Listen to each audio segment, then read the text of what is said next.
حدیث نبوی۔ کلو بدعت ضلالہ، مسلم شریف۔ ترجمہ: ہر ایک بدعت گمراہی ہے۔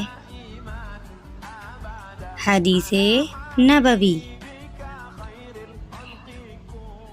ابغض الرجال عند اللہ الألد الخاصم، بخاری اور مسلم۔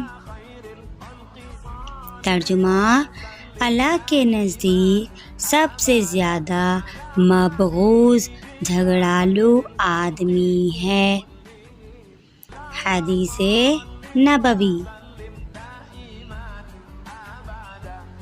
الطہور شطر الایمان۔ ترجمہ: پاک رہنا آدھا ایمان ہے۔ حدیث نبوی۔ احب البلاد الی اللہ مساجدہا۔ ترجمہ: اللہ کے نزدیک سب سے زیادہ محبوب جگہ مسجدیں ہیں۔